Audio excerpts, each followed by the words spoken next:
Hello, I'm Ronnie Eldridge, and welcome to Keeping Relevant.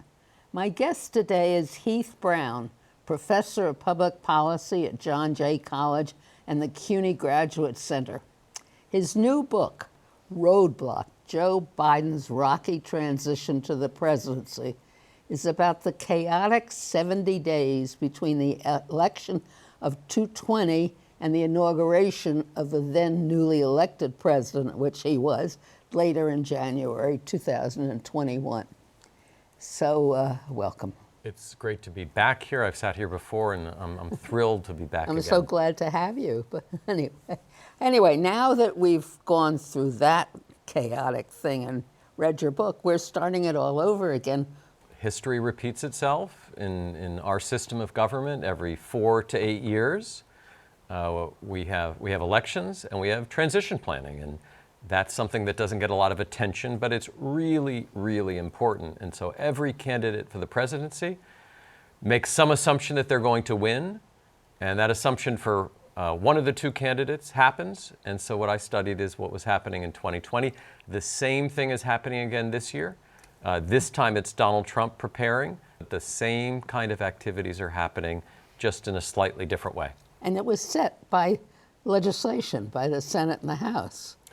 Congressional legislation in 1963. That's exactly right. Transfers of powers have always happened in this country. In fact, that's one of the defining characteristics of the democracy. Some would say the characteristic of the democracy, that peaceful transition of power, cooperative transitions of power happen. But they didn't always happen in such an organized fashion. And so throughout history, the transition period would be an informal affair, with candidates who won going on vacation, waiting for the inauguration. That ended in 1963 when Congress said this has to be more formal. The Cold War demands it. Our complex federal government demands it. We need much more organization, and we need the federal government to pay for it so that we have enough people, enough smart people helping transition to the next administration. Where we are today is the result of what happened in 1963 when Congress acted. So it begins a year before, basically. That's exactly right. You know, you don't do anything the first day. If you get a new job, you don't start thinking about that new job the day before it begins. You start a long time, sometimes as long as a year earlier. But we don't know that happens because it happens so privately, so secretively. And so a long time ago, Donald Trump, as an advisor, started to prepare should he win this coming November. Now, he didn't do so in public. He did so quite privately, just like every candidate does. And so as somebody who studies this, you have to try to study something that you know is happening, but no one will talk to you about it. They don't talk about it until it's already happening. That's part of the game of this, is try to figure out how to study something that no one's willing to tell you about. So that's really strange. It is strange. It's a real puzzle. It's one of the reasons why the book was so fun to write, because I got to learn things that no one else knew about. I got to talk to people who'd never talked to anyone before.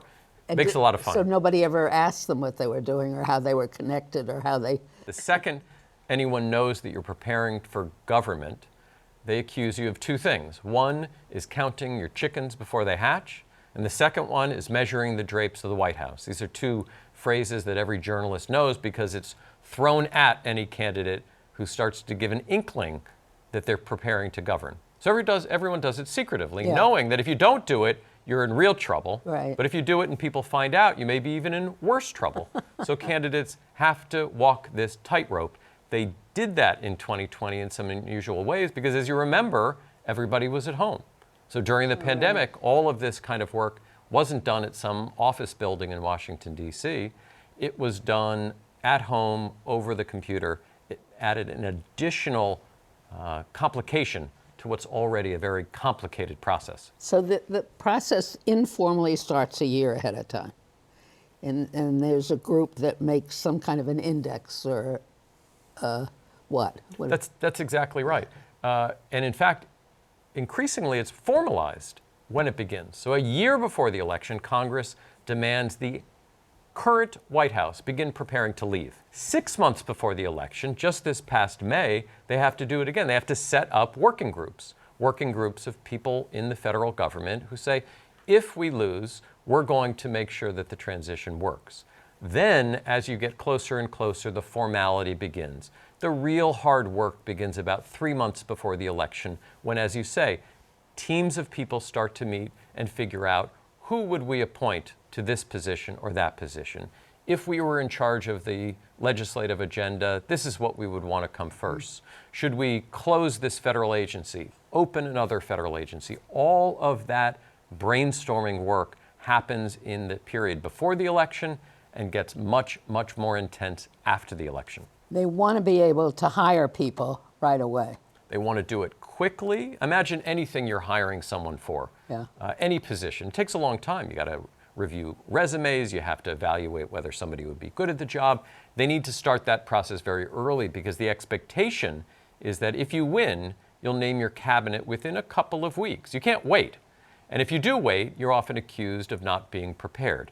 So a lot of that work of evaluating resumes, figuring out who the right people are, happens before the election. But again, you have to do it very secretively because you don't want to get it out that you're considering this person or that person for Secretary of Defense or Secretary of State. So you have to do it very quietly. You have to have sort of whisper meetings about these incredibly important things. But if you don't do it, you have to wait too long and all of your agenda will be stalled.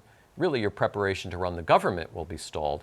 You have to start early. So Trump is now dangling before us his choice for vice president. He's playing a whole game, right? That's exactly right. Yeah. We have a tradition of the vice president running as a team. Yeah. So we know that person, and sometimes that gives us an inkling of who might. It's not a tradition, isn't it? Doesn't it have to be that they run together? For the last 150 odd years. So that's the system we have in place. Now, some of those people that he's dangling out there right now could be considered for those other positions. Yeah. And so if there are 4 or 5 names out there that he's considering for his vice presidential nominee, some of those people are probably would end up, should he win, in his administration. So even if those people don't get the vice presidency job, to watch. they could be the next Secretary of Treasury, but there's going to be a lot of things that happen first. He's got to win a campaign. But those people are in the conversation, and so the same vetting that he's doing of his vice presidential candidates would be the same thing that you would do for all of your cabinet. So it's basically, though, it's not even so much as the legislation as the people who are going to do what you want your administration to do. Absolutely. Ronald Reagan famously said, personnel is policy. Mm-hmm. That is, the people you choose are your policies. And so it matters who you choose for all of these positions. And not just the cabinet, we also mean the sub-cabinet, hundreds and hundreds of positions. Yeah. If you choose those badly, if you choose somebody who views an issue one way or another, you're likely going to get that kind of policy for the administration. Permanent civil service stays. Absolutely. Many of the people, thousands of people more, remain in their jobs. These are people who remain Republican or Democrat. They serve for decades and decades and decades. An outgoing administration. This is the knowledge base of the federal government. Right now, there's an enormous threat to those people. And there's a possibility, should Trump win, that tradition of having a senior civil service with the expertise that transcends administrations are going to be gone. How? And that is an enormous happen? risk. So this is what, in technical terms, is called Schedule F. Schedule F is a personnel term that basically means the president would have the opportunity to reclassify senior civil servants as political appointees, which means they could be fired. Donald Trump tried to do this. He did it. He passed this executive order at the end of his administration with an effort to try to reclassify people and then fire them should they not support the agenda. That is one of the main things that Donald Trump and his allies are talking about right now. This would be a massive change. Up to 50,000 people could be reclassified as political appointees and then fired on day one should Donald Trump win. That means the expertise of the entire federal government could be turned over in a day should he get his way. That's most frightening. I mean, do we know that? Has that been publicly talked about? It sure has. It hasn't only been publicly talked about. He adopted it in the end of 2020. He adopted it at the end of 2020, but he did it too late in order to actually act on it. But the people I interviewed for my book about the transition period said just the threat of that, just the possibility of that, made senior civil servants less apt to cooperate, less apt to share information, less apt to be a part of the team. Right. The risk is that will happen again, and that's an enormous risk. What's interesting to me is there's not a similar structure nationwide about the elections themselves, is there? It's all state, is it state controlled? You're exactly right, that the formality that we now have for the transition between administrations is not what we see in the administration of the election. And really we have 50 different elections happen every November because each state controls their election. So while we might have some level of uniformity in what happens after the election, in the run-up to the election we have 50 different versions of a national election, which means huge variation. We have no guarantee that we can officially say that it was a fair election. All of the evidence in the past has suggested exactly that. And so even though we do have 50 different elections, every time we've done that, the evidence of anything going wrong has been very, very, very limited. It's still taking us time to prove it from 4 years ago. It does take a little bit of time, but in 2020, it took them just a couple of weeks to evaluate do the recounts. You let the court system evaluate any challenges to the election, and what they found was that it was a fair and free election. Right. But we still have a candidate who insists that it wasn't. We do. That is in spite of the fact that we have 50 election administrations that work very, very well. Somebody with bad intentions is always going to find a way to find a problem, even though the system works pretty well. So are we going to get out of all this mess that we're in? I sure think so. I sure think so. I'm an optimist. What I saw in 2020, the people I talked to, and I interviewed over 130 odd people about what happened in 2020 at one of the worst moments in the history of this country. A pandemic was going on. There were national protests against police brutality going on. The economy was in great trouble.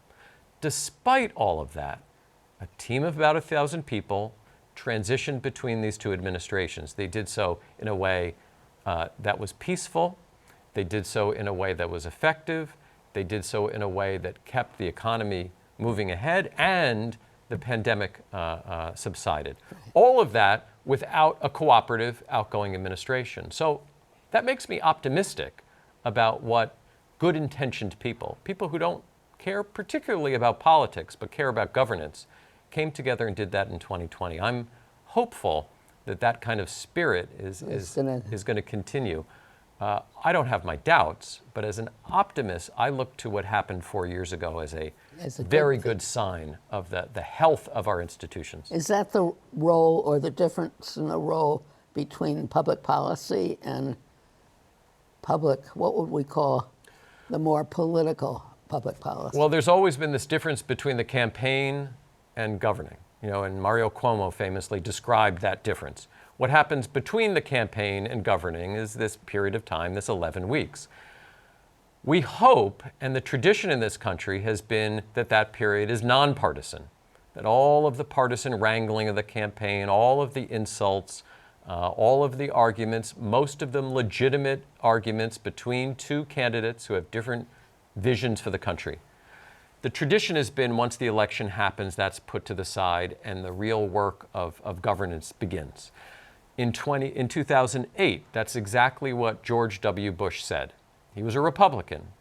Barack Obama, who was running to be the Democratic president, wasn't running against him, but George W. Bush said, regardless of who wins, my administration, my White House is going to help that person prepare to govern. And that's exactly what they did. They did so in a way that was excessively oriented towards cooperation, despite the fact that George W. Bush and Barack Obama agreed on very little when it came to public policy. What they agreed upon was that the safety and security of the country depended on cooperation and teamwork. That precedent in 2008 is something that we need to be as a hallmark of the democracy. In 2020, unfortunately, that wasn't the case. And that sense of teamwork and cooperation was not the name of the game. But it doesn't look as if anybody in the current political sphere would do that either.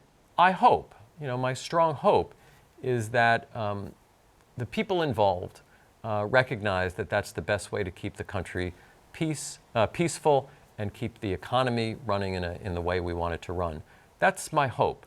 My fear is that premise is not the consensus among the Republican Party. But my hope is that there's wisdom within the party that maybe isn't the loudest voice, but is the smartest voice, and that will lead the way. Can I just go back for a minute? What did Mario Cuomo say? So Mario Cuomo said that we campaign in poetry and we govern in prose, to suggest that the campaign has all of the flowers and the governance has everything else. That the campaigns are flowery and governance is anything but. Right. He didn't talk about the transition period, but he could have. Yeah. Okay. So what do you think's going to happen? Well, I think that a lot's going to happen from now until November. I think that the polls right now, to me, regardless of the up and downs on any day, suggest that the country is pretty evenly divided. And we know that's the case because it's been pretty evenly divided for decades now. Mm-hmm. So that hasn't changed. Mm-hmm. When was it first most evenly divided? Oh, I don't know. If you look at sort of polling, for the last number of elections, we've had very, very close elections. We've had elections where the popular vote is won by one candidate, and the electoral college vote is won by the other. That suggests very close electorates. That's going back decades and decades. So I think we know that in any given poll on a given day. What I think is going to happen between now and the election is people are going to start paying much more attention. I think even if you or I are paying close attention to this election, and we have been for months, most Americans aren't, but they'll start to. And I think over the summer and in through the fall, people are going to pay much more attention, and they'll pay attention to records. That is, what was the real record of the Trump administration? I think they're going to actually look at their records. I think that's the reason why we have the possibility of a very interesting election. So I think that the attention is going to increase a lot over the next couple months. You think that people really will seriously pay attention? I do. Now, it's not today, it's not tomorrow. Right. It may not even be till September, right. But I am confident that people will start to pay attention. Right. And when that'll change, I think that'll change opinions and will change whether people are going to turn out to vote and how they're going to vote. I think up until this point, attention has been very, very low. People are too tired to pay attention to this. But I think everybody's tired of all the tumult and everything. I agree. Has we previously experienced as much court, between the Supreme Court and the federal courts, as much interaction with them as we are now? I think the involvement of the courts in elections is something that has happened from time to time. We know Bush v. Gore is one of the most famous Supreme Court cases now, 25 years ago. I think we have a system of democracy that works pretty well, and when the courts get involved, it's usually not for good reasons. All the social scientific evidence suggests that the elections we have are held by conscientious, nonpartisan people who want everyone to have their votes cast and counted. When the courts get involved, it suggests something else is going. But routinely, the courts have ruled that especially in 2020, that the election was fair. In case after case after case, that was what the courts ruled. I suspect if it comes to it in 2024, the election, the courts are going to rule something similar, because I think, again, we're going to have a pretty fair and free election. And so it's not going to come down to that, though there will be challenges in the courts.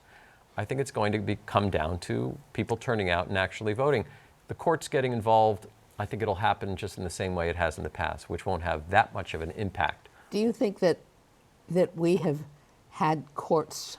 I mean, I just can't remember when we've been changing basic policy in the court, with the Supreme Court, for instance. When was the last time we did that? Yeah, the overturning of precedent in the last number of years has been remarkable. It's hard to even keep track of all of the precedent, which is our accepted understanding of the nature of public policy in the country. And that has changed in a number of cases at a remarkable rate. Some of that is the composition of the court has changed recently, and we have a much more conservative court than we have in the past. We've had a president who changed the composition of the court so drastically. Absolutely. Right. Yeah, not just... So when was the last time that happened, something like that happened? Oh, that's a good question, but I think we have to go back, really decades for that to happen. And some of that is just Roosevelt's threat of packing the court? Right, that could be.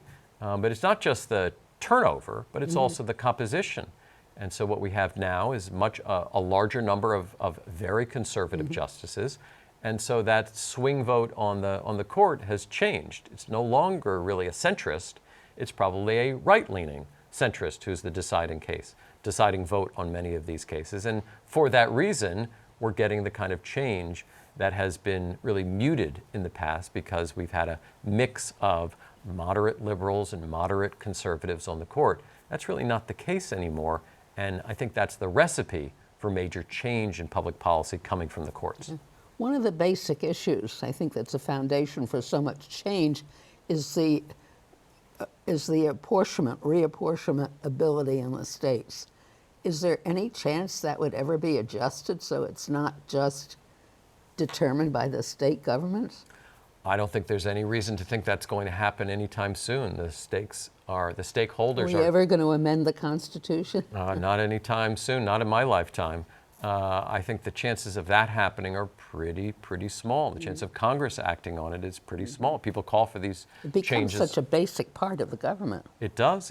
And our electoral college system, and we will revisit all of its limitations again this year, and calls for reform will return. Right. Just like calls for changes in the Supreme Court will happen. The Equal Rights Amendment. Going on for 50-odd years, waiting for that to be adopted. And I think expecting those kind of changes in the Constitution are not likely to happen. And when we talk about public policy, I mean, you're a professor of public policy, right? Is that the kind of thing we're talking about? In many cases, we are. What happens during the change of administration is many of the public policies that have been supported by the outgoing administration are up for review or up for change. And the most tangible way that happens is through executive action. A new president can't make the law. They don't have legislative power, but they do have executive power. And so on that first date, famously, after the inauguration, dozens and dozens of executive orders are issued. And those serve as a type of public policy. They're not the same thing as passing a law, but they often accomplish the very same thing. All of those executive orders have to be written prior to the inauguration. You don't sit down on the first day in office. So you have to write them beforehand. The people I talked to talked about just that. They would start and they would write, and it was a long process. And then they get challenged in the courts. Sometimes they do, if they don't spend the time to actually write the executive orders the right way. Where are we in our process? When are you going to come back to tell us how it worked? So at the conventions, the real work happens. As soon as the two conventions are done, that's when the federal support comes to the transition team. So we will know at that point a couple of things: who is running the transition for Donald Trump, who his advisors are on that transition, and some indications of what they're doing. We'll see the way in which they are structured. That'll be a big signal about who is on his inner circle and who has his ear. So we'll know that come September 1st. I'd be glad to come back at that point and talk. Thank you very much. Yeah, it's very much my pleasure. Thank you.